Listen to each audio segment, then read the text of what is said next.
نے کہا کہ مولانا ہمیں مولوی حضرات کنفیوز کر دیتے ہیں، خمس نکالنا کیسے؟ 100 مولوی 100 باتیں سمجھ نہیں آتی، تو اس کنفیوژن کی وجہ سے ہم کہتے ہیں اس سال نکالیں گے، وہ کہتا ہے کل نکالوں گا، کہتا ہے پرسوں نکالوں گا، کوئی مولوی ایسا سمجھاتا ہے ہم کہتے ہیں بھائی یہ تو نکال ہی نہیں سکتے۔ تو میں کلی طریقہ آپ کو بتا دوں تاکہ ذہن میں بیٹھ جائے، بڑا آسان طریقہ ہے۔ عربی کا ایک لفظ ہے معونہ، ذہن میں بٹھائیے۔ معونہ مطلب زندگی کی ضروریات۔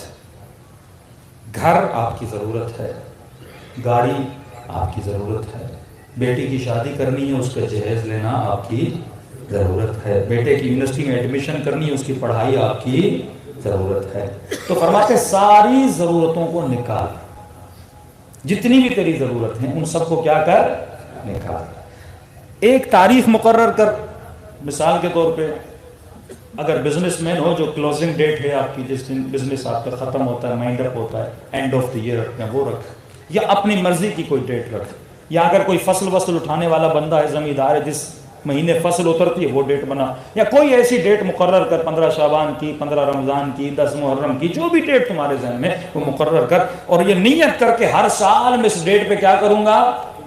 اپنے مال کو پاک کروں گا خمس کے ذریعے سے۔ جب وہ ڈیٹ، اب اس پورے سال میں اپنی ضرورتوں کو پورا کر، اللہ منع نہیں کرتا، بچوں کے لیے کپڑے لینے ہیں، جو کچھ بھی تجھے جو انسان کی ضرورت ہے اس کو پورا کر، بیٹی کی شادی ہے، گاڑی آپ کی ضرورت ہے، بڑا گھر آپ کی ضرورت ہے، جو بھی ضرورت ہے سب کو پورا کر۔ پورا کرنے کے بعد اس ڈیٹ پر اگر ایکسٹرا پیسہ بچ جاتا ہے، جس کو ہم کہتے ہیں انویسٹ، مطلب میں مہینے میں 1,00,000 کما رہا ہوں، میری ضرورت 80,000 ہے، 20,000 سائٹ پہ رکھتا جا رہا ہوں، اور جب وہ ڈیٹ آ جاتی ہے میرے پاس مثلا 2,00,000 جمع ہے، اب پورا سال بھی گزر گیا، اپنی ضرورتوں کو بھی پورا کیا، گھر کے اخراجات کو بھی پورا کیا، پھر بھی میرے پاس ایکسٹرا آرڈنری پیسہ بچ رہا ہے، اللہ کہتا ہے اس کا 5واں حصہ اپنے امام کو ہدیہ کر، اس کا 5واں حصہ۔ خمس مطلب 5واں حصہ، مطلب آپ کے پاس 1,00,000 ہے، ڈیوائیڈ کرو بائی 5، 10 لاکھ ہیں ڈیوائیڈ کرو بائی 5، 1 کروڑ ہے ڈیوائیڈ کرو بائی 5، 5 حصے بن گئے نا، اس کا 1 حصہ اٹھا لے، اس 1 حصے کے بھی 2 حصے بنا، مثلا 1,00,000 ہے، 5 حصے کرو، 20,000 ملٹیپلائی بائی 5 کتنا ہوا، 1,00,000 ہوا، 20,000 1 حصہ اس کا نکالو گے، اس میں سے 10,000 امام کا ہے، 10,000 اولاد امام کا ہے۔ صلوات پڑھے محمد علیہ وسلم۔ اب آتے ہیں ملٹیپل کویشچنز کہ مولانا میرے پاس مال تو ہے لیکن ہاتھ میں نہیں ہے، میں نے پلاٹس میں، میں نے بزنس میں، میں نے دکان میں، میں نے سارا مال وہاں پہ لگایا ہوا، اب میں حساب کروں تو کیسے کروں، ہاتھ میں تو کچھ بھی نہیں ہے، جب جب ڈیٹ آتی ہے اکاؤنٹ نل رہتا ہے، اس کا مطلب میرا خمس نہیں بنے گا۔ آپ کرو گے کیلکولیشن، دکان میں آپ کا کتنا مال لگا ہے، فیکٹری میں کتنا مال لگا ہے، کمپنی میں کتنا مال لگا ہے، اس کو اتارو گے کاغذ پر، آپ کو پتا چلا کہ آپ کا مثلا 50 لاکھ آپ نے انویسٹ کیا ہوا ہے،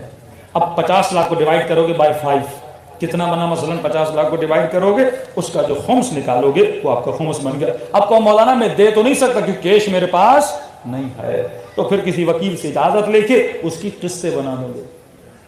مثلا 1,00,000 بنتا ہے، ہاتھ میں نہیں ہے، اس کی وی سی کی طرح جس طرح قسطیں ہوتی ہیں آپ قسطیں بنا دو گے، ہر مہینہ اپنے بزنس سے تھوڑا تھوڑا نکال کے